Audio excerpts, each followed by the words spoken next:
workshop. We're going to begin with our first speaker, Ricardo Salles, who is also the organizer of this conference. So thank you, Ricardo. Thank you, everyone, for being here at the Best Institute. And this paper is first technical science in university. Thank you. We also have some participants in Zoom. I said hello to Emanuele Di Mercati, but David said he's here too. Let's see who's just to say hello. Anthony. Anthony, yes, of course.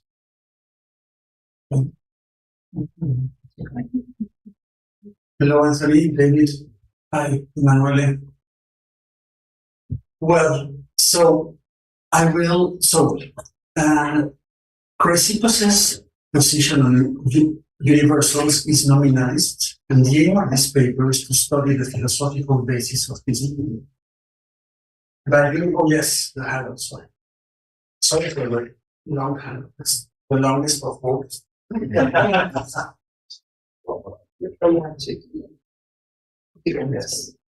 So, by universal, I mean the entity supposedly denoted by terms such as the human being, when used as singular terms, for example, in the proposition, the human being is a rational moral animal. Here, the human being is not meant to refer to a particular human being, as Socrates in Socrates' opinion, but a generic entity that is both a human being and a rational mortal animal. And by nominalism, I mean the view that universals are in fact nothing at all, and therefore that in the example just given, the human being, the term, lacks denotation. Chrysippus's chief nominalist argument, the not someone, for logos pitis, which is probably of megaric origin, is directed against the common, the koinon, a term used in the ancient sources for the universals. The aim of the not someone is to prove that the common is not something, T, but rather nothing at all, a pseudo-entity devoid of any entitativity. The argument, however, presents several problems of interpretation. The concept of something used in the not someone expresses the supreme genius of Stoic ontology. Everything that is not something is nothing at all. But what are the general criteria that an object must satisfy in order to be something? And which exclude this criteria, which exclude that universals be so. What are they? In section 1, I outline the structure of this theory of the supreme genius. In section 2, I present the sources for Chrysippus's not someone. There are several sources, but their reports are elliptical, and it is difficult to grasp what may have been the original structure of the argument. As I will try to show, the not someone is simply a reductio ad absurdum of the assumption that there are universals. In section 3, I try to assess the argument by asking whether it is dialectically strong or weak, i.e., whether it represents an objection that a realist is unable to overcome, or whether it rests rather on premises that the realist could easily reject. I shall suggest that Chrysippus's main realist opponent may be not Plato himself, but form theorists who claim that forms are immanent under instances such as Eudoxus, but also Aristotle. So the not someone is dialectically strong if it is directed against someone like that. To conclude, in sections 4 and 5, I deal with two philosophical difficulties that Chrysippus's nominalism seems to face: how definitions can have a true value, and how his own theory of properties is consistent with his nominalism. The first problem arises because definitions are propositions whose subject is a universal. Indeed, the subject of the human being is a rational animal. And because in Stoic semantics, necessarily the subject of a proposition is something, and only propositions are true or false. Therefore, if universals are nothing, definitions aren't really propositions at all, and for this reason they lack a truth value.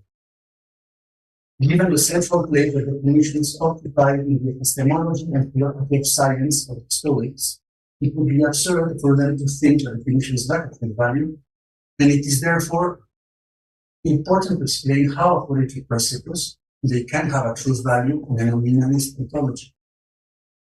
The second problem, in turn, arises because the Stoics recognize that a single property may be exemplified by different particulars and is therefore common to several things, e.g. redness. But if properties are common, then apparently they have to be universals, general, rather than particulars. So here too an explanation is needed of how in a nominalist ontology properties may be common without being universals. So I think I'll skip, I will have to skip some sections. So the first one, I want to read it and go straight to section 2, which is the not someone, right? So the not someone is the main nominalist argument offered by Chrysippus. But it doesn't originate with him, as is noted earlier, sorry. There is some evidence that the Megaric Stilpo, a younger contemporary of Plato, also used it to attack realism as represented by Plato's theory of forms. In this section, I concentrate on the Stoic version, and I seek to understand in what sense it is a sophism and why it is non-realist. Well, the not someone derives its peculiar name from the word utis, composed of the negation u and the adjective tis, and is often translated as novel. It is the famous term used by Odysseus as a proper name to deceive Polyphemus in the verse, "Nobody is my name." Utis demoid be honored. But as Nolan sadly rightly point out, the use of the term in Homer is in fact opposite to its use in Chrysippus. In contrast with Homer, Chrysippus uses utis not to name someone, Odysseus, but as a term that denotes nothing.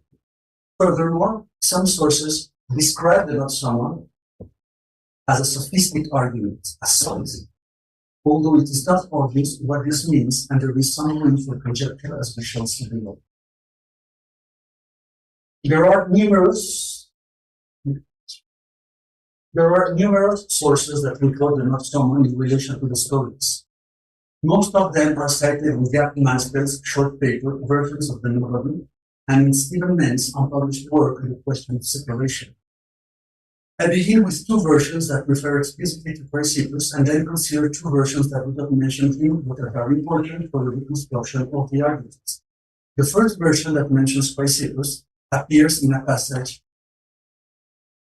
from Diogenes Laertius. So the text is, if someone is in Megara, he is not in Athens, but the human being is in Megara, therefore the human being is not in Athens. The second version that mentions Chrysippus is a text from Simplicus commentary on the categories. It's a longer text. I read long and heavy translation. Indeed, Chrysippus too raises problems as to whether the idea will be called at least something. One must also take into account the usage of the Stoics about generically qualified things. How, according to them, cases are expressed, how in their school universals are called not somethings, and how their ignorance of the fact that not every substance signifies at least something gives rise to the not someone sophism, which relies on the form of expression. Namely, if someone is in Athens, he is not in Megara, but the human being is in Athens, therefore the human being is not in Megara. For the human being is not someone, since the common human being is not someone, but we took it as someone in the argument. And that is why the argument has this name, being called not someone perfect. The not someone perfect. The argument, as reported here, is incomplete. It is calculation, the editor of Simplicus, who supplies, but the human being is in Athens, therefore the human being is not in Megara. The supplement, by the way, is based on a scholar in one of the policies of Peloponnesus, commenting the categories. Now, Simplicus's version is important because it testifies that Chrysippus used the not someone expressly to attack the Platonic theory of forms. And indeed, given the context of this passage in Simplicius' commentary, there is no doubt that when Simplicius says that Chrysippus too raises problems as to whether the idea will be called a this something, there is no question that when he says this, he is referring to the Platonic form. But Chrysippus' final conclusion, according to Simplicius, doesn't concern only Platonic forms, but more generally common things, akoina, i.e., any kind of generic object. They are something or are not something. This includes, of course, Platonic forms, but also non-Platonic universals, such as Aristotelian universals. In fact, Simplicius also opposes Aristotle to the Stoics in an earlier passage of his commentary, when he emphasizes, in reference to Categories 3b-23, that for Aristotle, genera are something, they are something, although not a this something or quality, but some kind of substance. But in the third version of the not someone, Chrysippus is not explicitly mentioned. It is a passage from Diogenes' narration that reports the Stoic theory of proof without referring to any particular proof. So the text here is, the not someone is a conclusive argument which, having an additional premise and a conclusion, is made of an indefinite proposition and indefinite as first premise. For example, if someone is here, this one is not in row. But someone is here, in consequence, no one is in rows. Now, as in the second version, the argument here is incomplete. The missing part is supplied by Ménage, followed by von Arnim and modern editors from Hicks to Durand. The supplement, however, but someone is here, in consequence, no one is in rows, is clearly inadequate. It fails to bring out why the argument is a version of the not someone.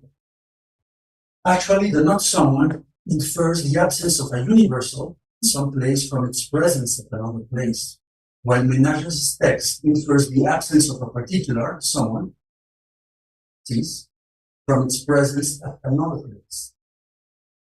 So, if I understand well the argument, I think that a better supplement would be, but the human beings here, Parallel is the anthropos metaphor. Therefore, the human being is not approved.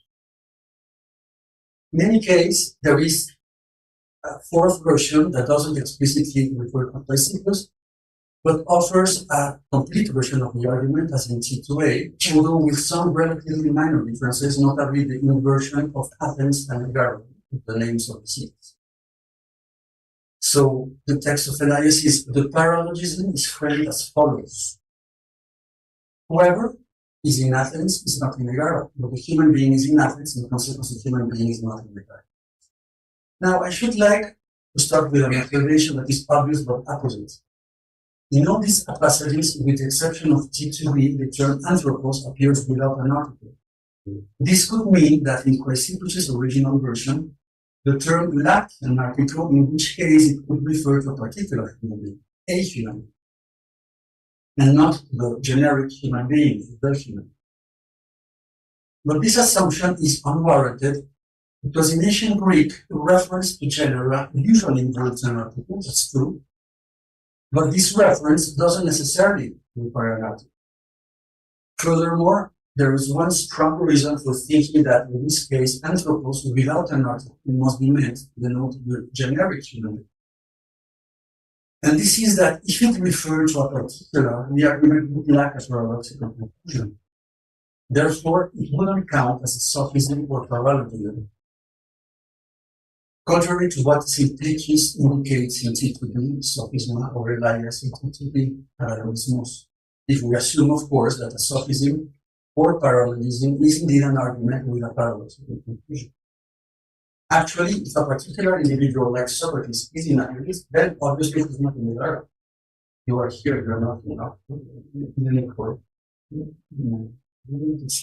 So there is nothing paradoxical about this. Now, supposing that the anthropos in the not someone is indeed a universal, why exactly is the conclusion paradoxical? Namely, the human being is not in Athens.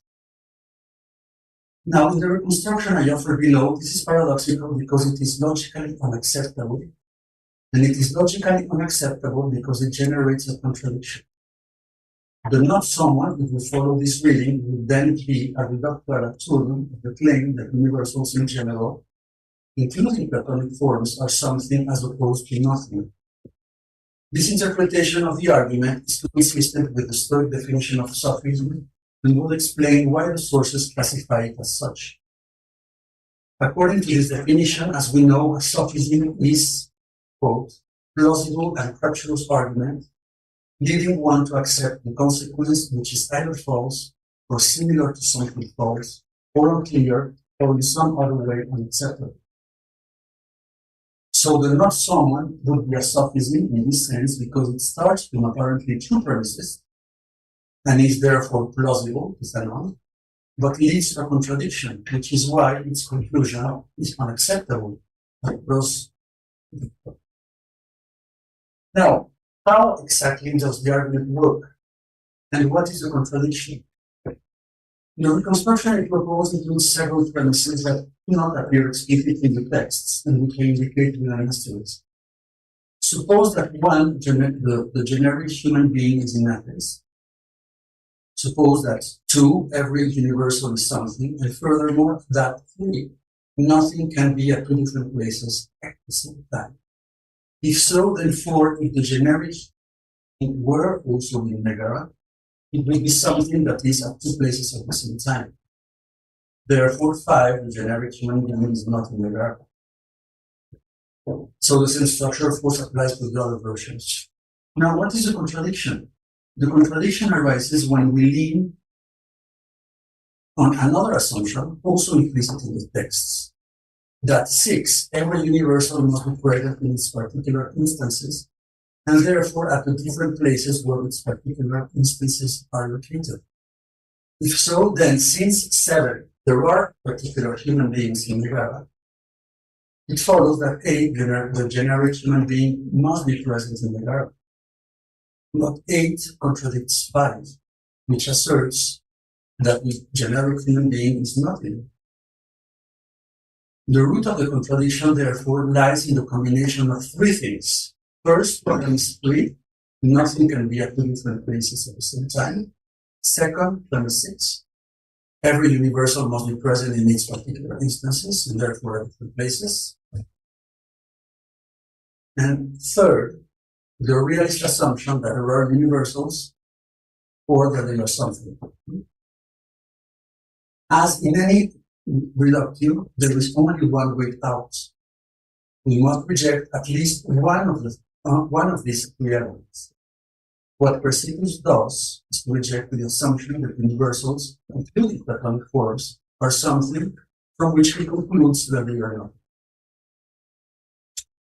So I will skip section 3 as well and go straight to section 4 and 5, which are the two problems I mentioned at the beginning. So nominalist definitions. Given his nominalism, Chrysippus ought to explain how, if universals are nothing, definitions can have a truth value. It isn't evident how they could. For in Stoic semantics, A, definitions are propositions whose subjects are universal, B, only propositions are truth bearers, and C, only something can be the subject of a proposition. In this section, I address this problem. So to begin, I would like to explain in more detail the argument just outlined. I focus on premise C, which I divide in two subclasses, both of which may be traced back to Chrysippus. Any proposition of the form Fa, as is the case with definitions, consists in the application of a predicate to a subject, a categorema, and any predicate is a predicate of something, T, i.e. of an object that falls under the supreme genus. Now, the thesis that any predicate is a predicate of something is implicit is implicit at least in the very definition of Stoic predicate given by the earlier Lucius, which is A predicate is what is applied to something or a state of affairs construed with one or more things, as those who follow upon will say, or an incomplete sayable construed with a direct case to generate a proposition. Now, the text presents a disjunctive definition where three claims are mentioned. The first of them is the one we are interested in. A predicate is what is applied to something. Now, whose views are represented here? From the way in which the disjunction is structured, it is probable that only the second claim is attributed to Apollodorus. A predicate is a state of affairs construed with one or more things. If so, then probably the first claim is meant to be a thesis that the Stoics in general, including Chrysippus, hold. Now, further evidence for the idea that predicates are always predicates of something occurs in the passage from Alexander's, in a passage from Alexander's commentary on the Bioanalytics. It is a passage similar to a passage that Marion discussed. That says, so in this way, the person who says he's not walking says the same thing as there is this man, this person, to whom I am referring and who's not walking. And the same, they say, holds in the case of a defective false assumption, since in that case, the person who says the teacher, Callias, is not walking, says the same thing as there is a certain teacher, Callias, who is not walking. Now, this implies that for the Stoics, some propositions, at least some, have an existential influence. The examples given are of propositions that the Stoics elsewhere describe as simple, hapla, i.e., predicative propositions of the form Este. In contrast, for example, with propositions that bring together two or more simple propositions to logical connectives, e.g., conditionals. Conditions. So at least simple propositions have an existential. These are all ideas that can be safely attributed to Chrysippus, the only Stoic whom Alexander assaults. If I'm not mistaken, the only Stoic whom Alexander mentions by name in his comments. Twice, actually, in connection with the still impossible, and in reference to his conception of particularly qualified for the most freedom. Now, it is not immediately clear, however, what this existential import amounts to, and I discuss this issue below. But to anticipate, I believe that the idea is not that the subject of simple propositions must be, in the narrow sense, of Este, in which only bodies are, or are beings, but rather that their subject must be something. This reading of the text brings T for B into line with T for A, as both are evidence that for the Stoics predicates are always predicates of something, at least in simple definitions. In any case, the argument to prove that definitions lack a truth value would run as follows. Suppose that one, propositions, simple ones at least, predicates of subjects, and that two, the subjects of propositions are always something. If so, then if three universals are nothing at all, it follows that for if the human being is a rational mortal animal, in the definition of human being, then rational mortal animal is not really predicated of a subject. In consequence, 5, the human being is a rational mortal animal is not really a proposition, but 6, only propositions are true or false. Therefore, 7, the human being is a rational mortal animal. Human being is neither true nor false. And the trouble is that the Stoics accept premise 2, but also 1 and 6. And we can discuss this later. Now, before we move on to Chrysippus' explanation of how definitions have a true value, some clarification is needed regarding the existential import of simple propositions. The text says that the subject must be. As I suggested earlier, this cannot mean that the subject should be in the sense of Este in which only bodies are. It should mean more simply that the subject is something, That is, that the subject falls under the supreme ontological genus and is not necessarily a body. I propose this broad reading of Este for two reasons, which actually we can skip. And we go straight to the explanation given by Chrysippus of how definitions can have a truth value. So we may now address our main question. How does Chrysippus explain that definitions have a truth value? We may start with the fullest exposition that we have of the field of definition. At the end of the passage tackles the question of the truth value of definitions. So the text is a text from Sextus. For the definition, according to the authors of technical handbooks, differs from the universalized proposition in nothing but simples, but it is identical in meaning. It is identical in meaning to a universalized, yes, identical meaning to. This is reasonable. For whoever says the human being is a rational mortal animal, says the same thing in meaning as whoever says if something is a human being, that thing is a rational mortal animal, although it is verbally different. That this is so is clear, because not only does the universalized proposition ranges over particular cases, but also the definition extends to all the species of the thing represented. For example, that of human being to all specific human beings, that of course to all persons. And both the universalized proposition and the definition are vitiated, by the assumption of a single false instinct. So for principles, definitions are different in syntax, the syntaxing, or theoretical meaning or force for a universalized proposition. An axioma of one. An example is the definition of a human being. Now, the universalized proposition here would be if something is a human being, that thing is a rational mortal animal, which is a universally quantified proposition whose form is as follows. For any x, then if x is a human being, x is a rational mortal animal.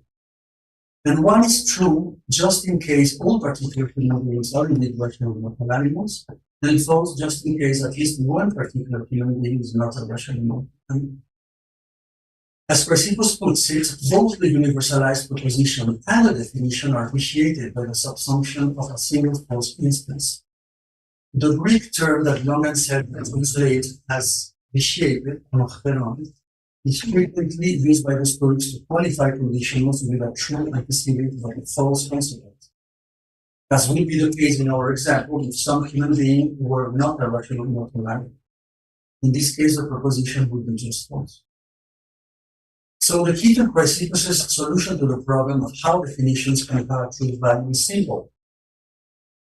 Definitions have a truth value because they are not predicative propositions whose subject is a supposed universal. They are rather universally quantified propositions ranging over particulars. For any particular, if it has some property F, it also has some property Q. No universals are involved as supposed subjects of predicates. But of course, what about the predicates themselves? Aren't they universals? So this takes us to the last problem I want to mention in section.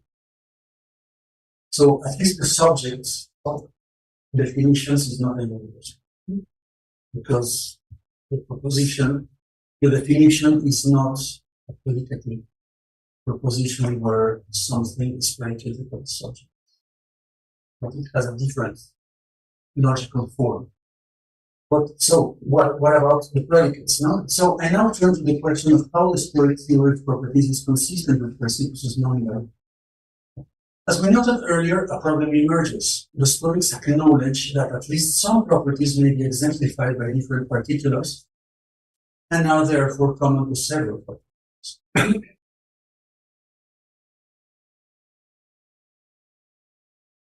But if so, they must be general. And general are a kind of universal. Human being, in Socrates is a human being, or green, in my car is green. But if they are universal, they are nothing at all according to nominalism. However, this is paradoxical. For Socrates is a human being or my car is green seem to different in meaning from Socrates is nothing or my car is nothing. So we need from the Stoics an account of how properties can be common without being universal. Although they did not deal directly with this issue, they did reflect on the ontology of properties. And in this section, I try to explain how this ontology is consistent with knowing. For our present purposes, the key idea in this theory is that at least qualities of the class, which are one kind of property, are bodies.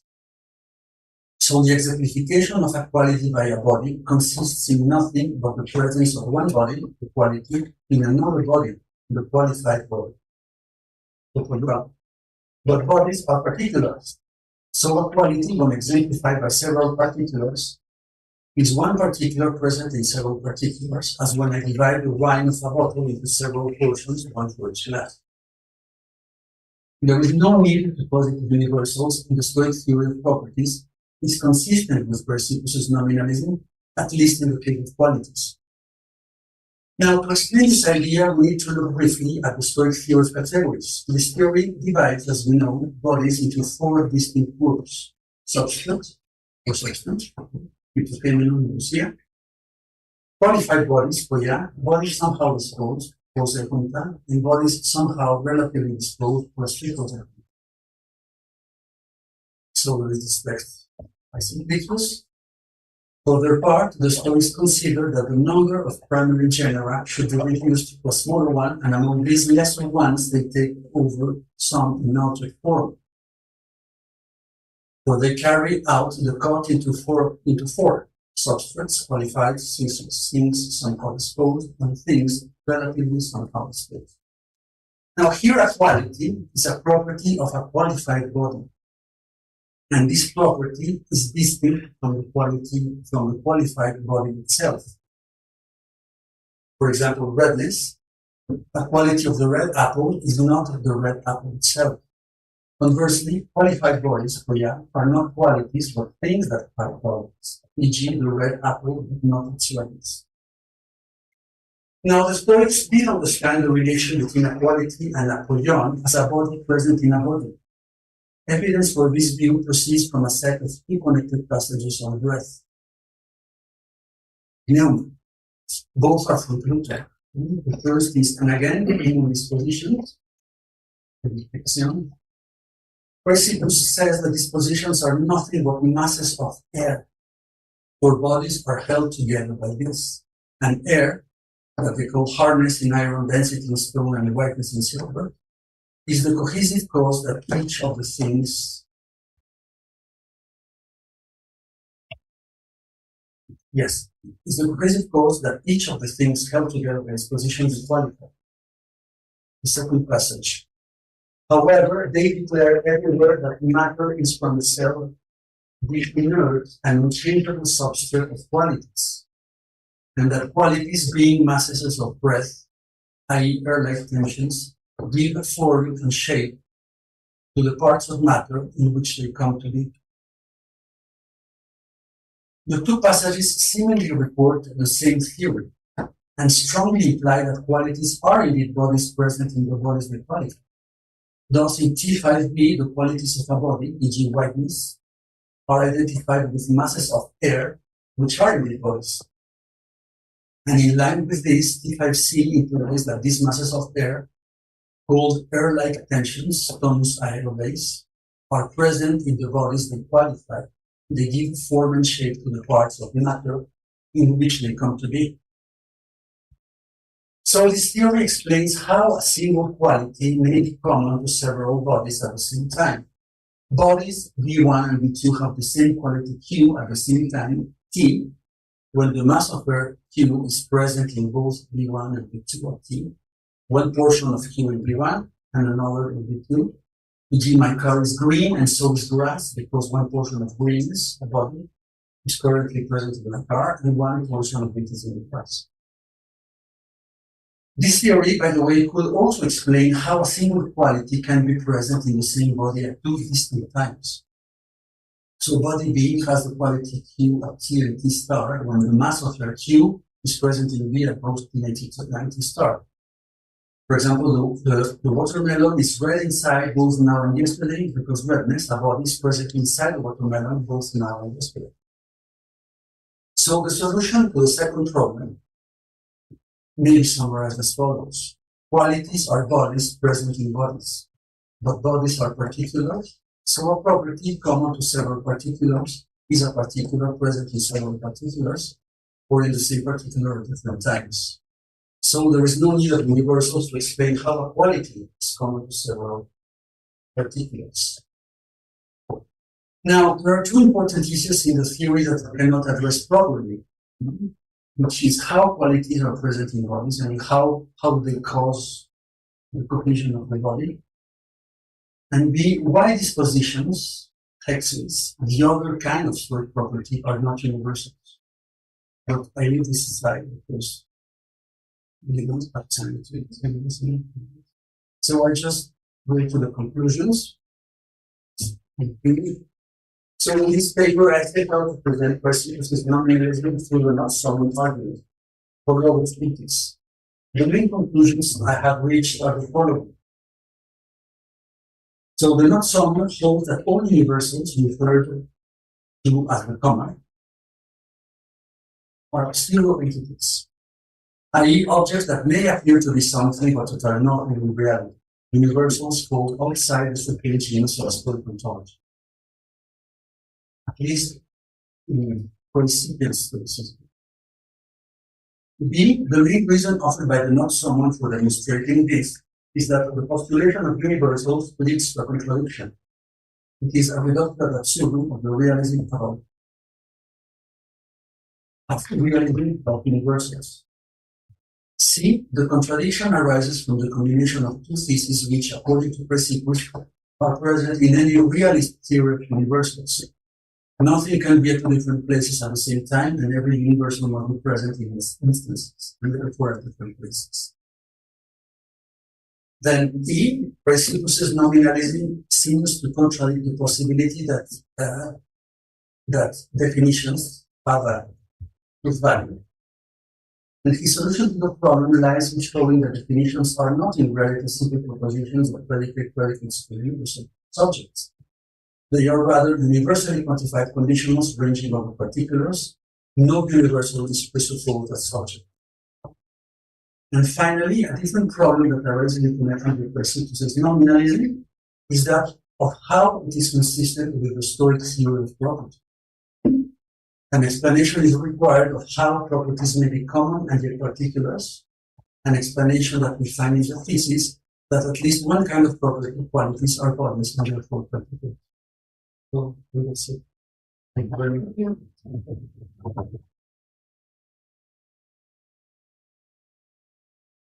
Thank you very much. So we have from the discussion. We feel rise to the contact analysts.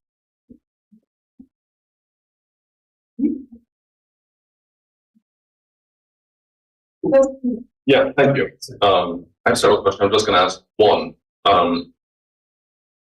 It isn't immediately clear to me how this solution could work. Like the way you presented it, a common quality for Chrysippus is a particular in many particulars. Now, you set aside some issues with this, but it looks like we can straightforwardly run the not-someone argument for this and say, if density is in Mtra, it's not in Athens. Yeah. So how is this even a possible candidate for a solution? Well, the idea is that different parts of the quality are in different particulars. So, yes, of course, no, this takes us to something that dealing with possibility, which you can especially later. And the whole part, that dilemma in the Parmenides. So, one option, if you want to argue that something is at different places, at the same time, you can always say that different parts of that thing are at different places, but that it's still something with unity, and I think that's applauding that it's a philosophically interesting thesis. No?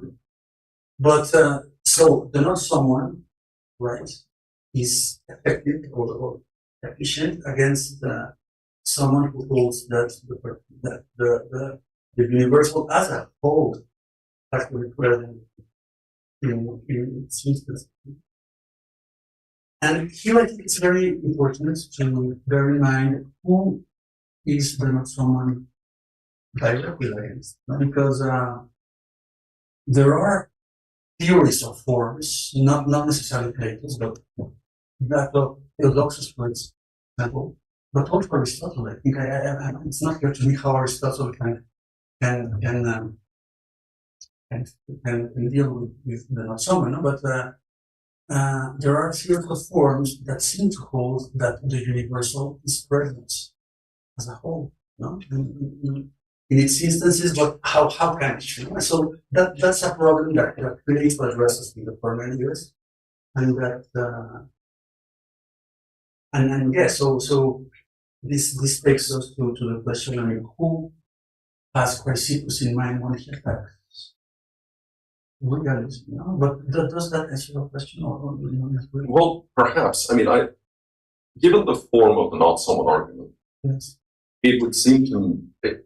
I would expect that Chrysippus' own view didn't have a form that seems immediately vulnerable to it.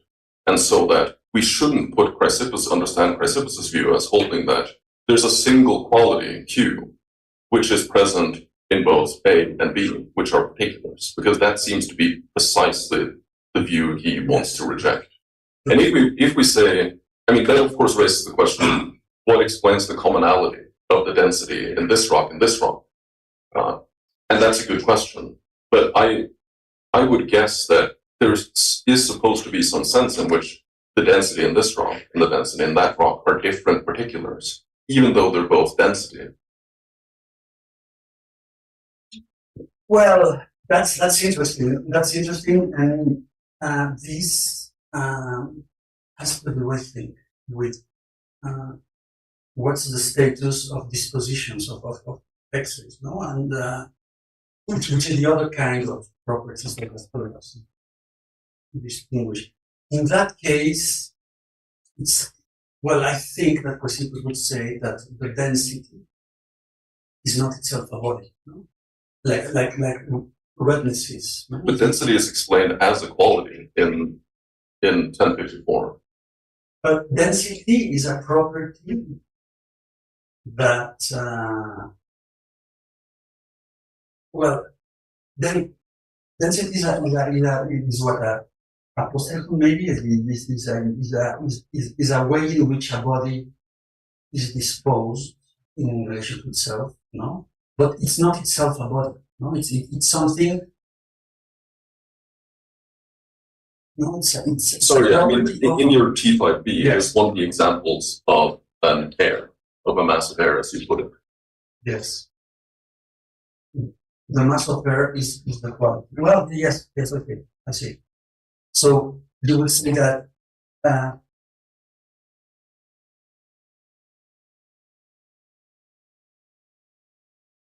yes, hold on.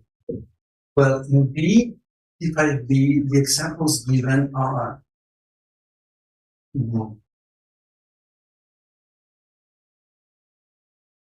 well, the quality there is air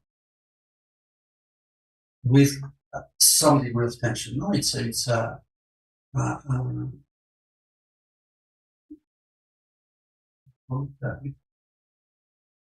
air-like tension. That's the quality. No, it's a body. Now, what explains the tension, you know, that this mass of air has, thanks to which the mass of air is able to have some effects on the body? Well, that tension, I would say, is a disposition. And how can we explain dispositions in ontology? You know, what are they? I think that they are not themselves bodies, you know, because if they were bodies, then we'll have anything regress or No, and so what are these positions? Yeah, well, that's a good question. Maybe there you can have some spread of universality. How can you explain that two bodies have the same tension? No? Two masses of air. I mean, if it's the same tension, even if you say that that the tensions are particulars, they have something in common, which is no. So yes, I must say that I can, and I haven't made up my mind about how these positions are consistent with. But the idea is that they are not qualities, and the qualities are our bodies. It's not just that. I mean, we go different directions on some issues here, but that helps, yeah. Okay, we can. Yeah. All right. Yes, thank you. So my question was very much very close to what you were saying. Also, maybe instead of just repeating it, I would like to add. I'm not sure how it applies to the reconstruction you presented on page number 6. Yeah. Because I was thinking that if this property is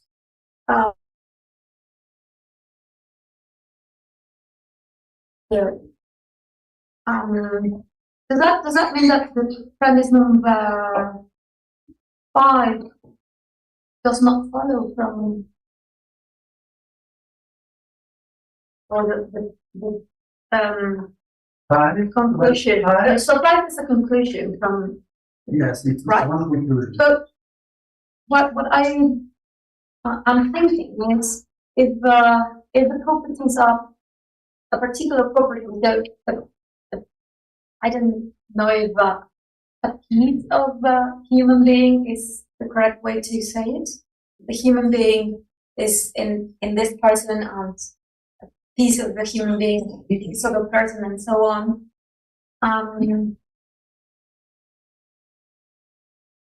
Does that imply that this conclusion cannot follow? Because you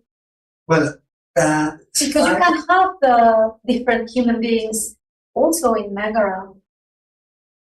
Yes. Am I being clear? Yes, but the idea in the not someone is that if the human being, the generic human being, the form of human being, right, is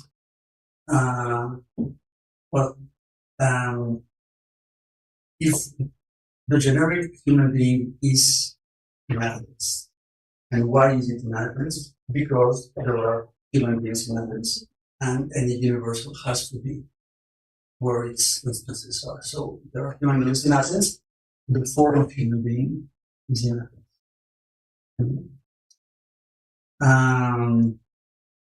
But if the human being as a form, as a genus, is in Athens, then it cannot be Megara, because you cannot have the same thing in different places. But then you can argue the other way, and say, well, there are human beings in Megara, so the human being, the human being has to be in Megara. But we just said that it cannot be Megara because there are human beings in Athens. And the human being, the generic human being, has to be in Athens. And not in Megara, right? So that's the contradiction. So I see that, but I was just wondering if we go with this the synchronic idea of how qualities work. Qualities? Yes. Yes. Then you cannot say that so I understand the principles, and what I'm trying to say is whether those principles, so the principle of the something cannot be at two different places at the same time. I understand that, but What I'm thinking is whether that principle would apply to qualities if we say that quality work in a different way. Yeah, well, It wouldn't. the same concern that Bryan. Yeah. Yeah. Well, the thing is that you can have something, something can be at different places at the same time, with different parts of it are different places. Right? But the theories of forms, maybe later in the early dialogues, but certainly Theodosius thinks that forms are present as a whole in their instances. And that's what is problematic. No? But if you accept, if you grant that the same thing can be at different places in the sense that different parts of it are at different places, which is something that the theorist of forms usually conceive. But if you don't conceive that, then you can avoid the lack of the Okay. Yeah. Okay, thank you. Yes. Simon? Thank you. Very interesting. Yeah, I have a few questions. I'll start with one. I'm a little bit confused because it seems like there's lots of places where the not someone, the no one, is described as a sophism or a paralogism. Yes.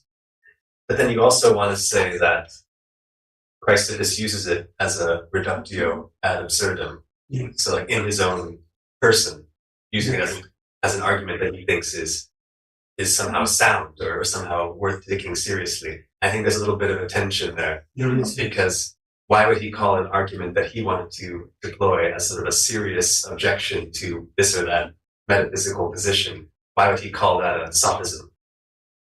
Yeah. Whereas, I guess really my question is, what's going on in the let's see, let me find it, sorry, T2B. Because, yes, you're right there. He mentions, Simplicius mentions Chrysippus. Yeah.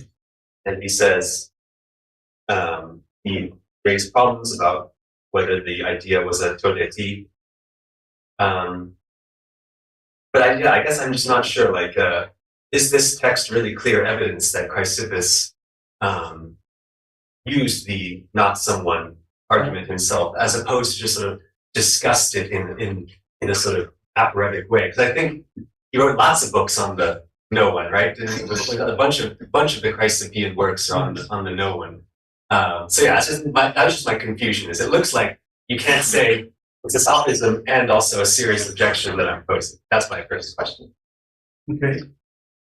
Well, your first question, look, I think that when Simplicius says that Chrysippus too raises problems as to whether the idea will be called at least something, then what Simplicius is doing is to offer, is to explain how Chrysippus, what are the problems that he raises. And given that he gives the not someone as an example of this, I take the report to mean that the not someone was used, according to Simplicius, by Chrysippus against the theory of forms. Now, how can it be a sophism and a series of? Yes, of course. What I should explain this better. My idea is that what Chrysippus does is that is to show that if you think that there are forms, then you are led to a contradiction based on premises that look acceptable somehow, or in any case, premises that the realist will accept. So it is a reduction, but also sophism, because when you have an argument and the conclusion of the argument is a contradiction, then that fits the description of a sophism, at least the stoic definition of sophism, it is what was it?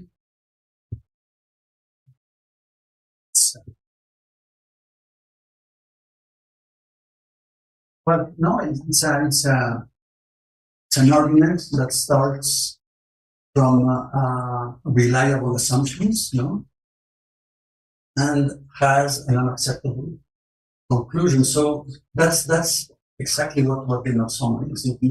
You start from assumptions that the Platonist, the realist would accept, but the conclusion is unacceptable because these are contradictions. But then what Chrysippus does at the end is that he doesn't stop there, and he says, well, given this contradiction, then we have to abandon the form. So this last step is what makes the argument into something serious. It's the rejection of the form. Yeah, I guess it depends what we mean by the unacceptable. Unacceptable to whom? And Yes. it was also the treachery, right? Yes. De leomenon. Yes. And I guess I'm not seeing how it's treacherous on your reading. It seems like it's actually reliable. It's like telling us something important about how realism goes wrong. Yeah. Doesn't seem treacherous. But anyway, okay, but thank you, I appreciate it. Okay. Okay, Luca? My question was very closely connected. In fact, it's in a way, I hope it might help to answer some of Simon's concerns. I think one first thing to keep in mind is that someone was saying Chrysippus wrote extensively, like 9 books on this, which is out of the length of Aristotle's corpus, if we assume as a length, just on the novel. So one first thing to say is that all authors talk about their novelties, they put this. So it's very clear that there are various versions around, and that explains why probably become black. Yeah, that's true. And some of these versions might be purely sophistical. And I think in the past I looked at it, I think there might be versions, for example, in which this understanding of how negation works leads to some of this problem. We have 2 T's, which for the Stoics would be negation, which is the whole proposition, but can be read as a single word in one. So perhaps a different way of thinking of this is an argument that Chrysippus borrowed from someone else to show that certain Platonists were wrong. It would be to say there were these arguments around before Chrysippus, and these were sophistical in the measure in which they lead to these conclusions which are absurd or unacceptable. And Chrysippus himself offered a series of solutions to the various versions of these arguments, and for one of these versions, which is the 54, the solution of Chrysippus would be to say well, this argument is unsound because the second premise assumes that man, it's invalid because the second premise assumes that man is T, but we, Stoics, think that this is not T. Exactly. Then the question is, other people will have a problem. So Platonists would want to say that a man is T. We need to find a different kind of solution. So they might say, is T, but man is nowhere. Our universal man is a form which is in no place. Or if they want to say that is T, and also, as you were saying, is in places in the measure in which some instances of it are in places, then they probably have a real problem. And Chrysippus might say, well, if you don't want to reject that as a T, if you don't want to reject that the universal man, your universal man is located spatially, then this conclusion clearly follows. But it follows in a kind of treacherous and invalid and sophistic way. For someone like Chrysippus who would say, well, clearly the conclusion doesn't follow because man for me is not a T. Yeah.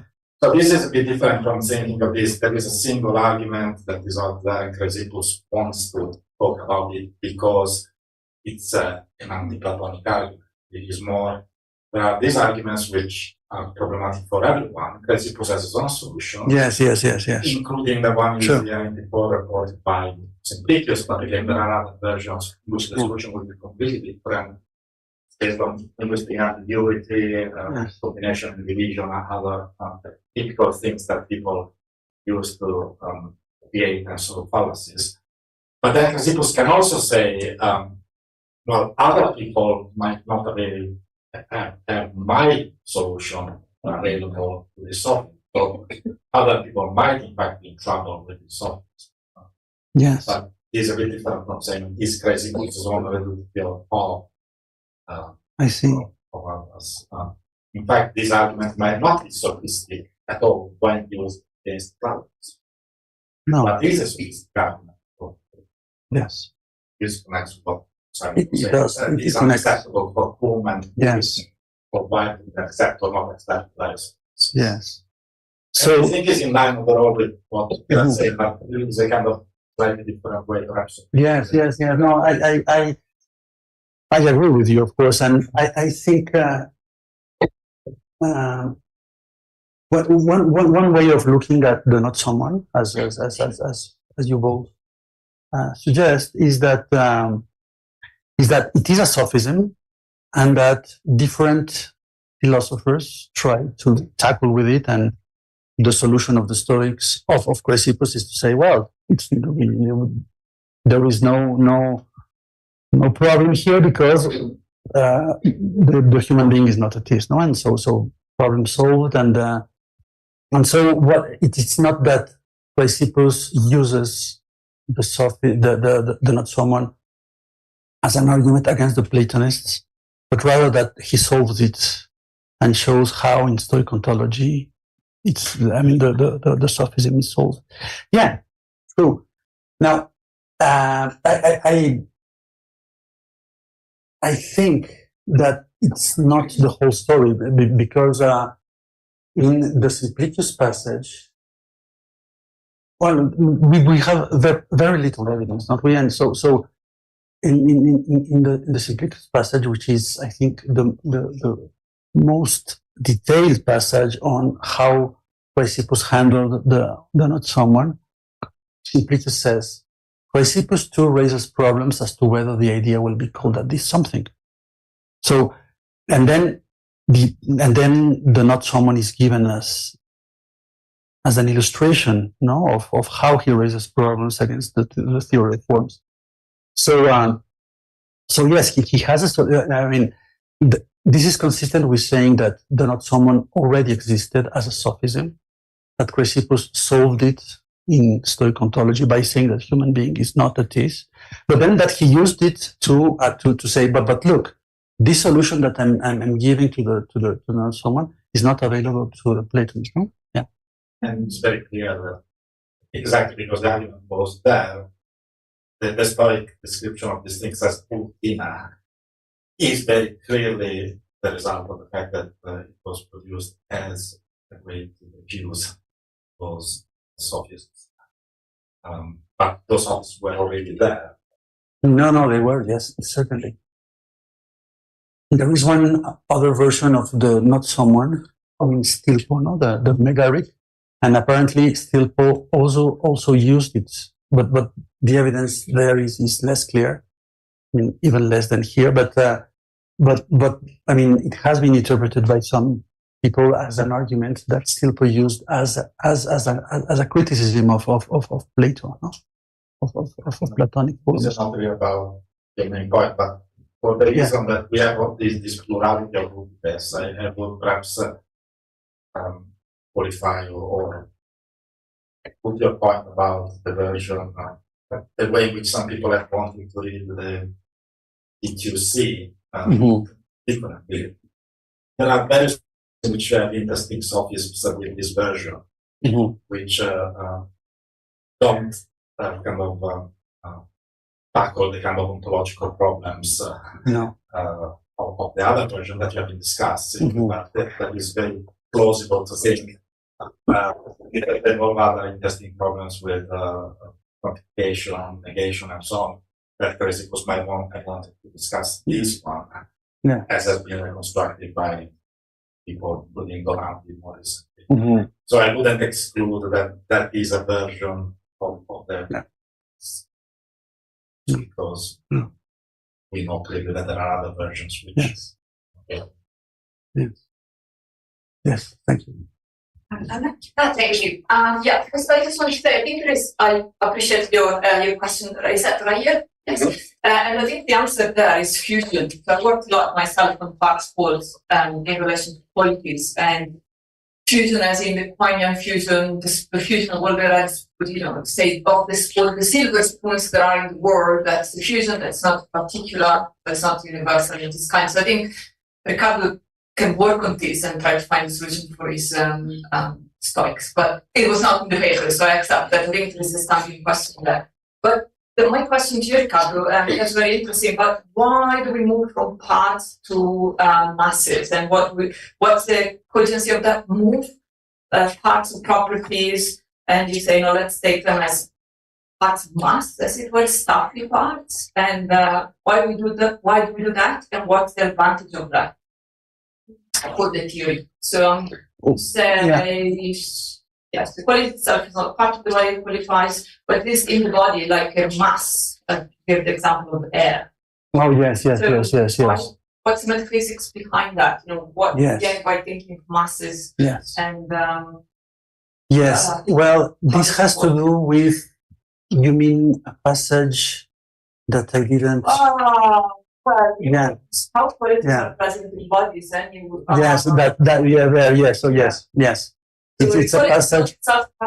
Please remind me which text is this. Is it 5D, but T5? Yes. I think you said it.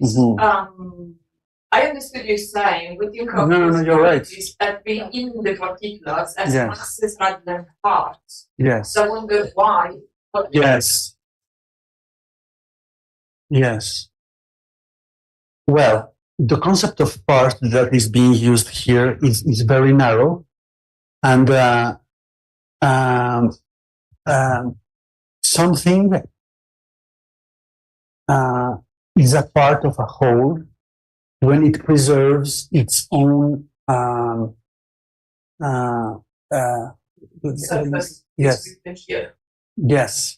its own surface, the perigraphe, no? And so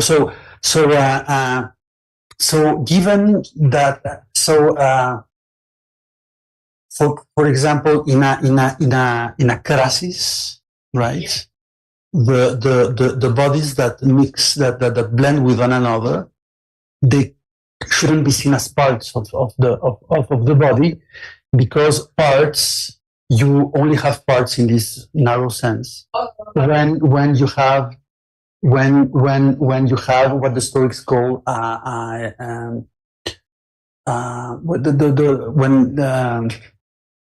the first kind of mixture that they distinguish, as when you mix grains of beans and grains of rice, no? Each of the things, no, of the ingredients is divided into parts, and these parts, they preserve their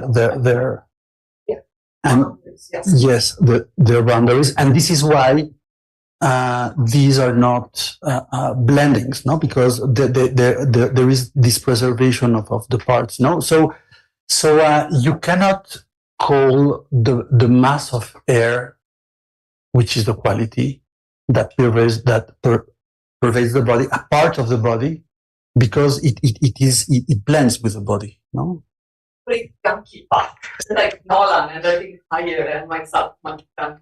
Like, so there can be gunky part, yes. Part, and I don't see how the mass, thinking of the part as a mass, solves the problem of collocation, if there is a problem of collocation, more better than thinking of the part, gunky part.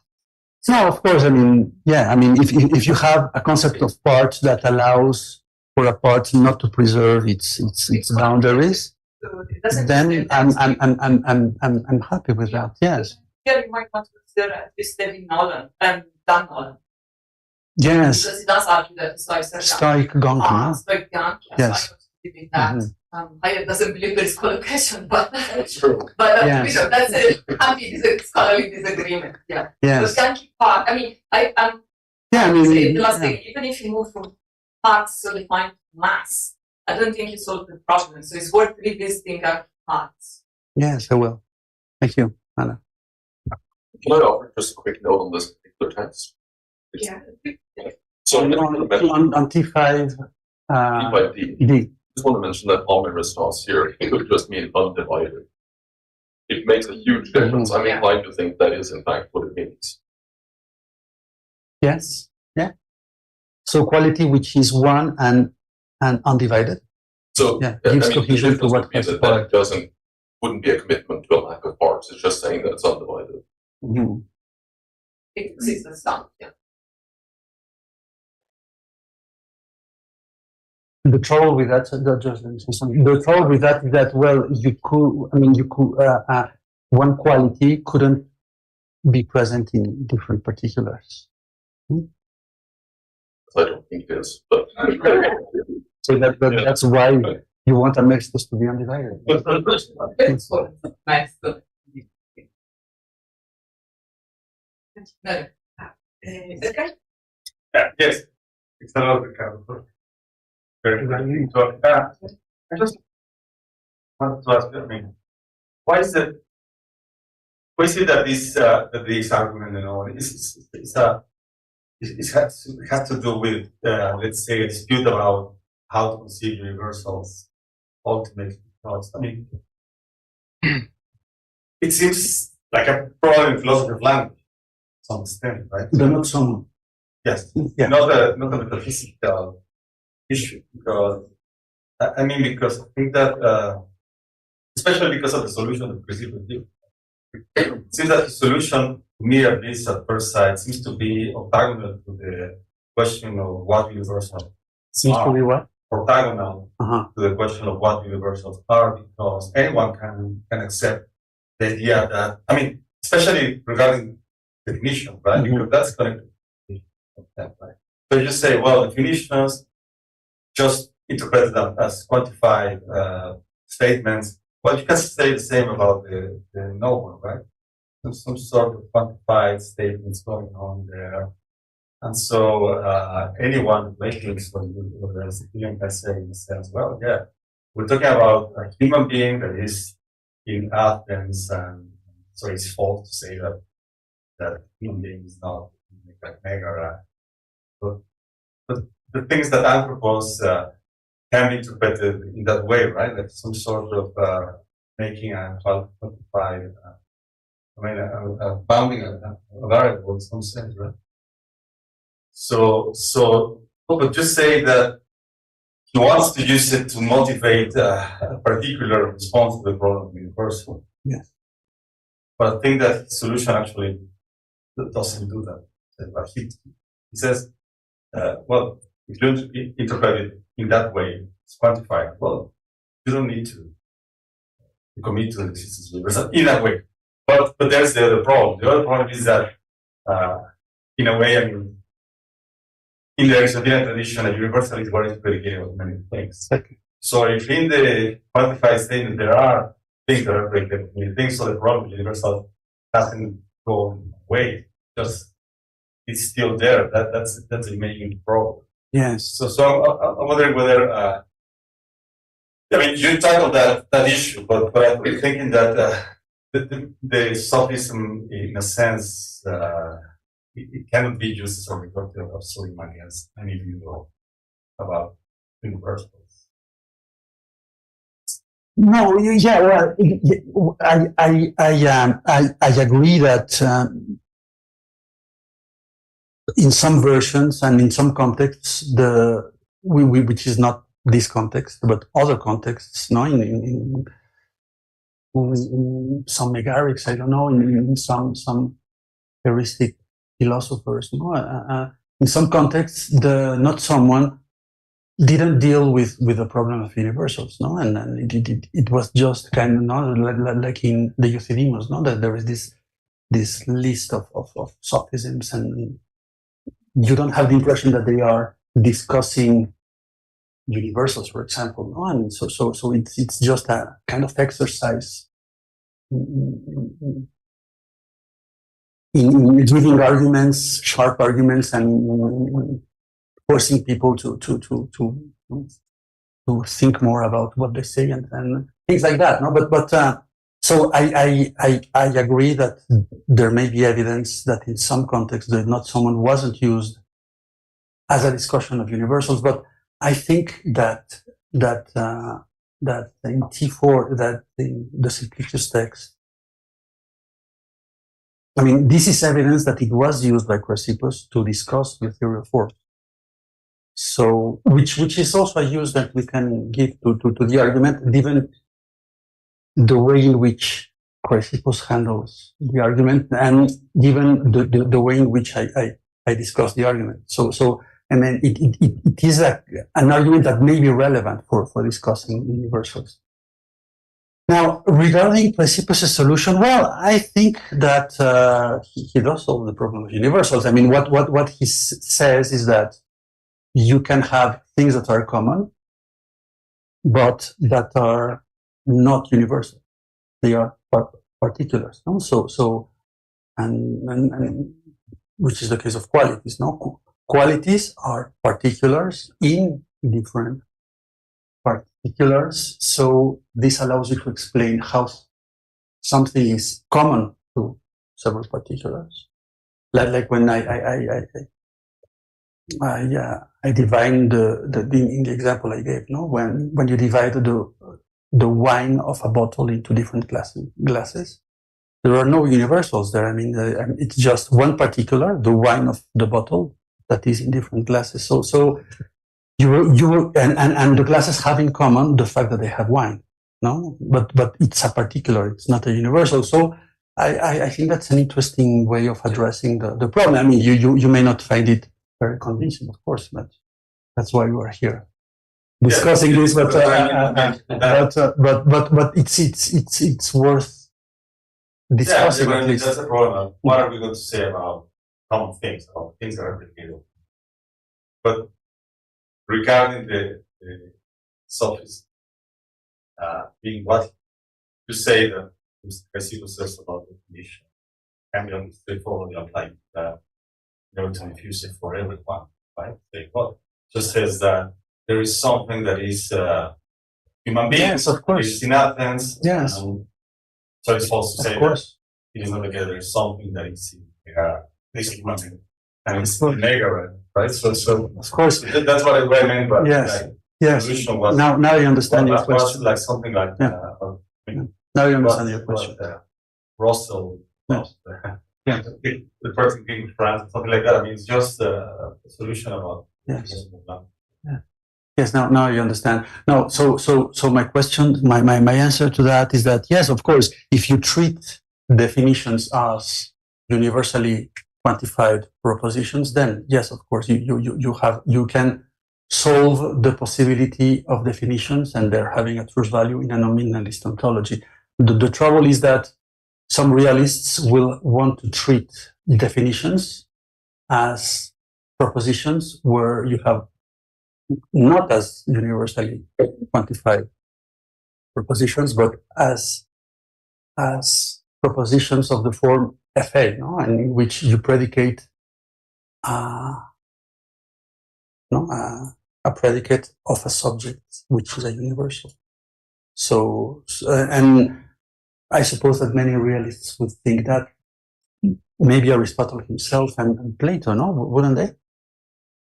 I mean, they wouldn't say that definitions are universally quantified propositions. No. I mean, that's a differential, but I was thinking about the sophist. Yes. Oh, yes. Yes. Okay. Yes. Thanks. Yeah. Anthony, please. Yes. Thank you so much. I'm curious as to what you think on your account the Stoics would make of mathematical propositions like 2 is the only even prime number. I think they would want to say that these are propositions, but I'm not sure how on your account of like quality can give the right kind of analysis of a proposition like this. Well, that's a very important question because it takes us to to the topic of what are mathematical objects in Stoic ontology, but I think that if they were, what's your example again, Anthony? 2 is the only even prime number. Right. Yeah, well, that has to do, I think, with the topic of Marion's talk, which is about fictional entities. This could be similar to a proposition such as the winged horse of Bellerophon, or Pegasus is white. I mean, that you are predicating of a particular, but not a body, a predicate, and how they would treat these kind of propositions. That's another issue, which is not the same as the question how they would treat propositions where the subject is a universal.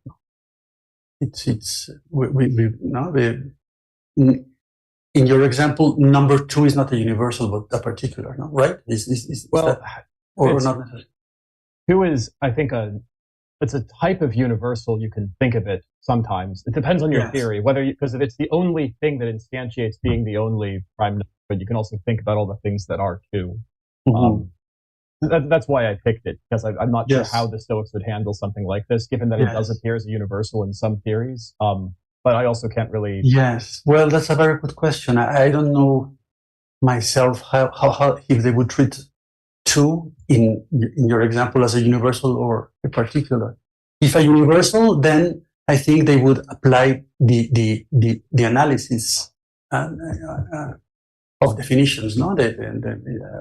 They would treat that as a universally quantified proposition, and if it is a particular, I think they would handle that rather differently, following how they treat the propositions about fictional objects. Maybe, not that's a guess. Does that answer your question, Anthony?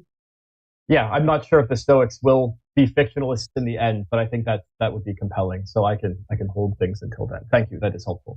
No, thanks, Andrik. So, thanks. So my question, qualities are bodies and bodies. Kind of broadly related to the last third of your paper. I worry a little bit that this kind of talk, qualities as bodies and bodies, or one particular present in several particulars, that this might conflate the kind of compositional account of body that you get in Stoic cosmology with active and passive principle, with the kind of analysis that you get in the categories, substrate, qualified, etc. And I'm wondering, and maybe that's a conflation that just occurs in the sources, but to what extent do you think it's possible that we can say this much about like a Stoic theory of properties or a Stoic theory of dispositions without first sorting out what it is that the categories are meant to do and what it is that gets plugged into the categories and how this kind of constrains a theory of properties or a theory of properties or a theory of dispositions? Yes. Well, thank you very much. Well, this idea of qualities, this idea that qualities, that Stoic qualities are bodies, and that they are bodies present in bodies, as opposed, for example, to dispositions, which do not seem to be bodies present in bodies, but something else that we don't know what exactly they are, but not bodies. This distinction between qualities and dispositions is supposed to match the distinction between the second and the third category. So why the second is the second and the third is the third and not the same category? Well, because there is this difference that the Stoics introduce between qualities and dispositions, which is reflected in their division of poia and prostiposa. And why are these two things different things? So well, the reason is that qualities are bodies and dispositions aren't, and because You cannot explain properties in prostiposechont as the presence of a body in a body, right? So this distinction is meant to be rounded on in the categorical division. Is that your question, or I didn't understand? Yeah. Does the distinction track anything at the level of cosmology? And it sounds like you think it does. Cosmology. Yeah. So something like, I don't know, properties are reducible to whatever the active principle is doing. And the Oh, I see. Yes. Whereas disposition, not necessarily. Yes. Well, if qualities are bodies, then they are, of course, just like anybody, they are composites of God and matter. Or Oh, I see. Okay. yes, they have to be. Yeah. We have our last question. Mike? Thank you. Okay, I'm gonna ask this one. So it's again about the no one argument and sort of understanding all of the caveats in the conversations that we've had about it being a sophism and so on. Even if we take it as you have as a reductio, I'm still confused as to why you take it to be why you take it that the assumption that needs to be given up on has to be the realist assumption and not. Why do you take it that the result of the reductio is that we have to give up the realist assumption rather than 6 in your reconstruction, that every universal must be present in its particular instances? Why can't we just say this is a proof that 6 is false? We could. And it doesn't actually say anything about universals being something.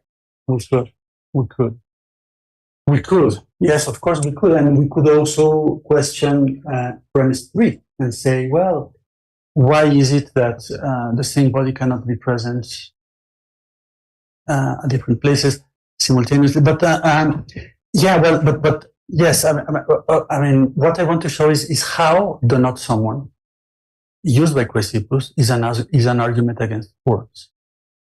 So if that is what it is, then what Chrysippus does is to reject the assumption that there were forms. But of course, you can evade the paradox by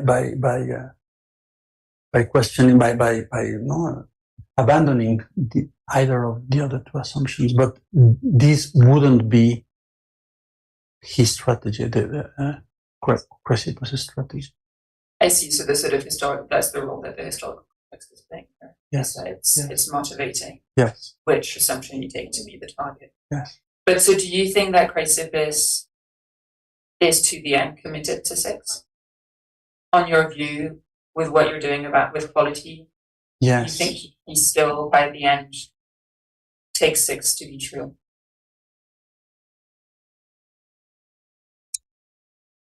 Well, I think that he would say that every property must be present in its particular instances. Every quality has to be present, yes, but not as a whole, no, but part of it, no, because otherwise you become the target of your own argument, no? And so he would hit 6, and he would, I think, reject 3, no? And he would say, well, one single thing can be at different places at the same time, namely parts of it, no? Not as a whole, but parts of it. Yeah. Well, thank you very much. This was very